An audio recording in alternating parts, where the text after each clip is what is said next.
दोस्तों, आज मैं आपको पारिवारिक कहानियाँ श्रृंखला की कहानी नंबर 48 सुनाने जा रही हूँ, जिसका शीर्षक है तस्वीर का दूसरा पहलू। तो चलिए कहानी की शुरुआत करते हैं। पर कहानी सुनने के पहले कृपया वीडियो को लाइक, शेयर और चैनल को सब्सक्राइब करना ना भूलें।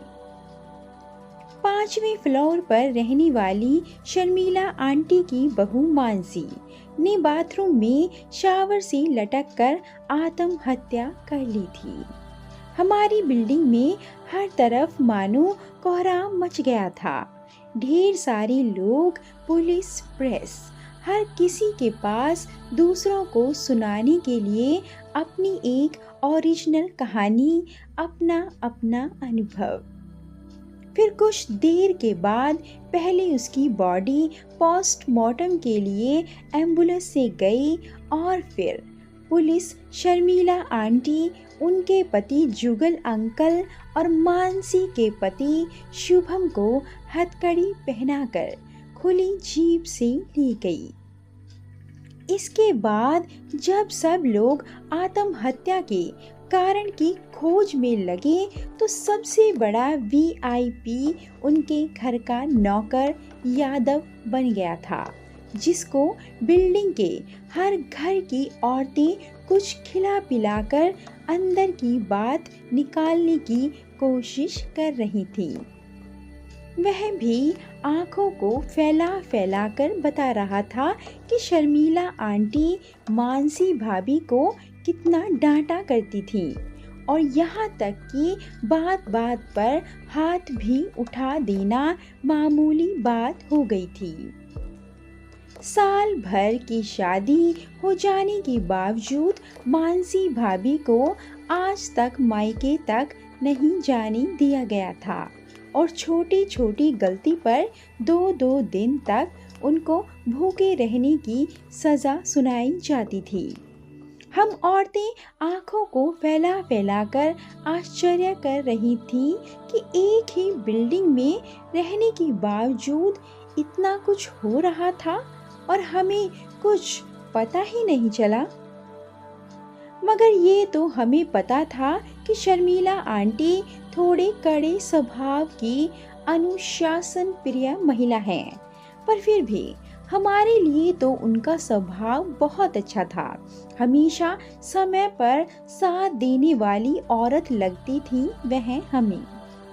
गरीब घर की मानसी को उन्होंने उसकी सुंदरता पर रीझ कर बिना दान दहेज के अपनाया था, पर इतना बड़ा पार्लर चलाने वाली स्मार्ट सास की बहू होने के बाद भी मानसी अगर दिन भर घर में रहकर घरेलू औरत ही बनी रहना चाहती थी तो यह उसकी अपनी पसंद थी।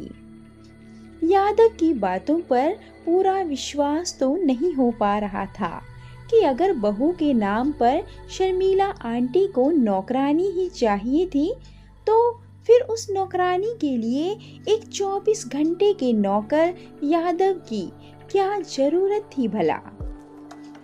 फिर अगर कोई औरत हर समय घर में अकेली रहकर चौका बर्तन देखती थी तो फिर दिन भर बाहर रहने वाली सास उसको भूखे रहने की सजा कैसे दे सकती है भला।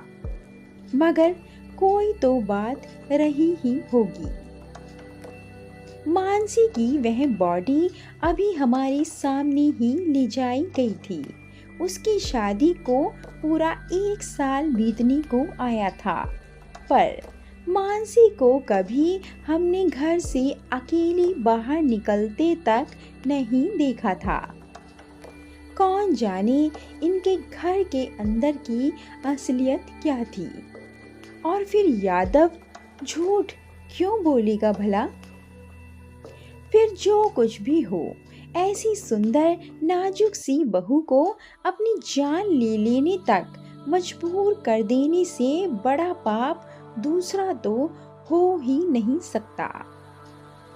अदालत में हम सभी ने बढ़ चढ़कर शर्मिला आंटी के खिलाफ गवाही दी थी और दिल से मनाया था कि उन लोगों को कड़ी से कड़ी सजा मिले कि मरणोपरांत ही सही मानसी को उसका इंसाफ मिल जाए।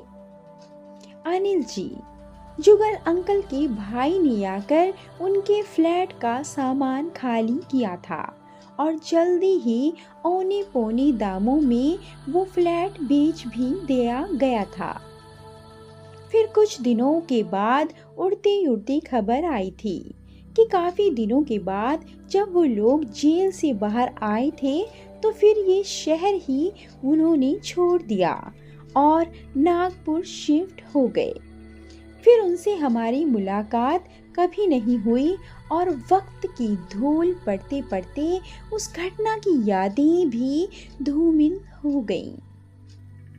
आज उस घटना के इतने दिनों के बाद जब मैं अपने एक दूर के रिश्ते की कज़न के घर आई हुई हूँ और यूं ही उनका पुराना एल्बम उलटते पलटते एक ग्रुप फोटो में मानसी भाभी नजर आ गई तो चौंक पड़ी।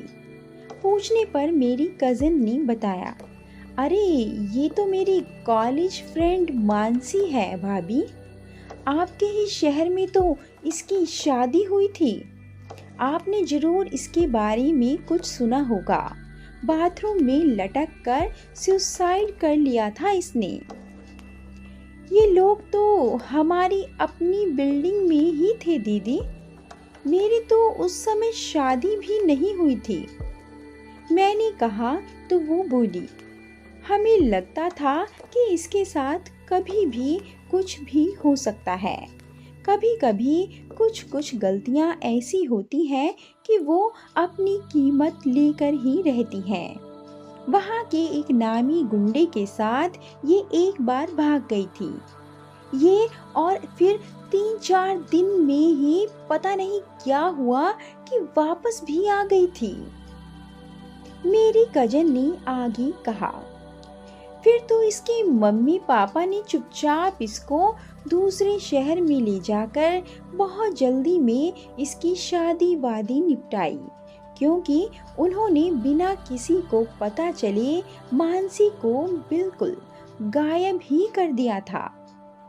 तो हमने सुना था कि बहुत दिनों तक वो गुंडा इनके घर के चक्कर लगाता रहा था, धमकी वमकी भी बहुत देता था। काफी पावरफुल आदमी था वो कि थाना पुलिस कुछ काम नहीं आई थी। फिर बाद में क्या हुआ मुझे ठीक से पता तो नहीं, पर कोई तो ऐसी बात रही होगी जरूर जो मानसी ऐसा कदम उठाने को मजबूर हो गई। स्तब्ध थी मैं, पर उनके नौकर यादव ने तो कुछ और ही बताया था।